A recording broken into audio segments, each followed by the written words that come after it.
Hello guys, ഞങ്ങളുടെ ഒരു ഉച്ചയ്ക്ക് ശേഷത്തെ പരിപാടീസ് എന്തൊക്കെയാണെന്ന് കണ്ടാലോ. അങ്ങനെ ഞങ്ങൾ ഉച്ചയ്ക്ക് ശേഷം എന്താ വെയിലില്ലേ ഗൈസ്, ഒട്ടും സഹിക്കാൻ പറ്റുന്നില്ല കേട്ടോ. തണ്ണിമത്തൻ അരിഞ്ഞ് കഴിച്ചിട്ടുണ്ടായിരുന്നു. തണ്ണിമത്തൻ എനിക്ക് വലിയ ഇഷ്ടമല്ല ഇങ്ങനെ വെറുതെ കഴിക്കുന്നത്. ഒന്നും ഞാൻ വെറുതെ കഴിക്കില്ല. ഫ്രൂട്ട്സ് എനിക്ക് ജ്യൂസാക്കി തന്നാൽ അത്ര ഇഷ്ടം. പ്രത്യേകിച്ച് നല്ല മധുരവും വേണം കേട്ടോ. പിന്നെ അവർക്ക് അരിഞ്ഞ് വെച്ചപ്പോൾ ഞാൻ ഒരു വീഡിയോയ്ക്ക് വേണ്ടിയിട്ടാണ് സത്യം പറഞ്ഞ ഒരു പീസ് എടുത്ത് കഴിച്ചതും കേട്ടോ. അങ്ങനെ അതൊക്കെ കഴിഞ്ഞ് കപ്പലണ്ടി മിഠായി കഴിച്ചിട്ടുണ്ടായിരുന്നു. എൻ്റെയും അവരുടെ ഫേവറേറ്റ് സാധനം കേട്ടോ. അവർ കഴിച്ചിരുന്നോളൂ. പിന്നെ ഉച്ചയ്ക്ക് ഞങ്ങളൊരു ഉറക്കമൊക്കെ കഴിഞ്ഞ് എഴുന്നേറ്റു ഗൈസ്. എൻ്റെ അമ്മേ, അൺസഹിക്കബിൾ ചൂട്. ഞാൻ ഉറങ്ങിയില്ല കേട്ടോ സത്യം പറഞ്ഞാൽ. ഒന്ന് കണ്ണടച്ച് വന്നപ്പോഴേക്കും ചൂടെടുത്ത് വയർത്ത് കുളിച്ചു ഞാൻ. അപ്പം നൈസായിട്ട് എഴുന്നേറ്റ് പോന്ന് അവർക്ക് ജ്യൂസ് അടിച്ചു കേട്ടോ. ജ്യൂസ് അടിക്കാൻ പൈനാപ്പിളായിരുന്നു. എന്തെങ്കിലും ഫ്രൂട്ട്സൊക്കെ ഇടയ്ക്കിടയ്ക്ക് ജ്യൂസ് അടിച്ച് കൊടുക്കും കേട്ടോ.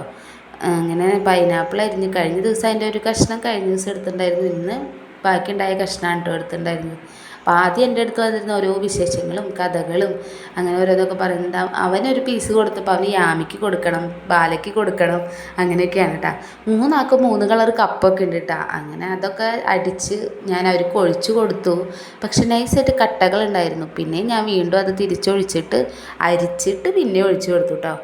അങ്ങനെ അവർക്ക് ജ്യൂസ് കൊടുത്ത് കഴിഞ്ഞ് ബാലൻസ് ഉണ്ടായിരുന്നു. ഞാനും സുരുപ്പാപ്പനും ഓരോ ഗ്ലാസ് ഞങ്ങൾ രണ്ടുപേരും അതും കുടിച്ച് കുറച്ച് കഴിഞ്ഞപ്പോൾ ഞാൻ ചായ വെച്ചിട്ടുണ്ടായിരുന്നു കേട്ടോ. ഉണ്ണികൾ കുടിക്കില്ല ഇനി ജ്യൂസിൻ്റെ ഒരു ഇത് തീർന്നവർ ഒന്നും കഴിക്കില്ല എന്നറിയാം.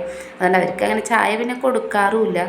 അച്ഛനും സുരുപ്പാപ്പനും ഓരോ ഗ്ലാസ് ചായ ഒഴിച്ച് അവർക്ക് അതും കൊടുത്ത് അതിൻ്റെ ഒപ്പം ചിപ്സ് വെച്ച് കൊടുത്തിട്ടുണ്ടായിരുന്നു. നൈസായിട്ട് വെച്ച് കൊടുത്ത ചിപ്സ് അവർ ഉണ്ടാ കഴിച്ചത്. സുരുപ്പാപ്പനാണ് ഞാൻ ഉദ്ദേശിച്ചത്. സുരുപ്പാപ്പൻ ഇങ്ങനെ ചിപ്സ് എന്തെങ്കിലുമൊക്കെ കൊടുത്താൽ കഴിക്കും. അപ്പോൾ ആൾക്ക് വെച്ച് കൊടുത്തതായിരുന്നു ഞാനത്. പക്ഷേ ആളത് അവർക്ക് വെച്ച് കൊടുത്തു. അവർ തന്നെ കഴിച്ച് തീർക്കുകയും ചെയ്തു കേട്ടോ. സുരുപ്പാപ്പന് കൊടുത്തന്നില്ല. പിന്നെ ഫുൾ ഞങ്ങളുടെ കളിപ്പരിപാടിയായിരുന്നു. നൈറ്റ് ഫുഡ് വരെ ഏകദേശം അതിൻ്റെ ഇടയിൽ എന്തെങ്കിലും കഴിച്ച് അത്രേ ഉള്ളൂ.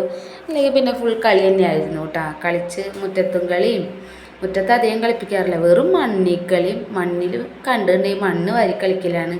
അതുപോലെ വെള്ളം ഗ്ലാസ്സിൽ അല്ലെങ്കിൽ പാത്രത്തിലൊക്കെ വെള്ളം നിറച്ച് അങ്ങനെയും കളിക്കുക. ഇതൊക്കെയാണ് ഇപ്പോൾ മെയിൻ പരിപാടികൾ. ഇവനിപ്പോൾ എന്ത് കണ്ടാലും അവന്മേൽ കയറും കേട്ടോ. ജനലുമ്മലൊക്കെ അങ്ങറ്റം വരെ ജനലുമ്മ കയറും. അതുപോലെ തന്നെ എന്ത് സാധനം കണ്ടാലും എല്ലാത്തുമ്മലും ഇപ്പോൾ വലിഞ്ഞ് കയറലാണ് അവൻ്റെ പരിപാടി. അവൻ തന്നെയല്ല ഇവരും അതേട്ടാ. യാമിയുടെ പുതിയ പരിപാടിയാണ് കേട്ടോ ഇത്. ഇങ്ങനെ കവറുകളിൽ ഓരോന്നൊക്കെ നിറച്ചിട്ട് തോളിലിട്ടിട്ട് അമ്മ യാമി പോവാട്ടാ എന്ന് പറഞ്ഞ് പോവലാണ്. അങ്ങനെ കുറച്ച് കഴിഞ്ഞപ്പോൾ ഇവിടെ അടുത്തുള്ള അമ്പലത്തിൽ ഉത്സവമായിരുന്നു. അപ്പോൾ ഉണ്ണികളെയും കൊണ്ട് അമ്മയും സുരുപ്പാപ്പനും അമ്പലത്തേക്ക് പോയി. എനിക്ക് പോകാൻ ഭയങ്കര മടിയായിരുന്നു.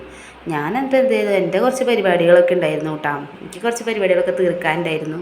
അതൊക്കെ കഴിഞ്ഞ് വിളക്കൊക്കെ വെച്ച് പിന്നെ ദോശയുടെ മാവിരുന്നിരുന്നു. ഇത് ഒരു കയ്യിൽ വീഡിയോ എടുക്കണമായിരുന്നു. എനിക്ക് കറക്റ്റായിട്ടൊന്നും കിട്ടില്ല. എന്നാലും ഭയങ്കര പെർഫെക്റ്റായിട്ടൊന്നല്ല. എന്നാലും എൻ്റെ റൗണ്ട് കുറച്ചും കൂടി നല്ല ഇതിൽ വരാറുണ്ടായിരുന്നു കേട്ടോ.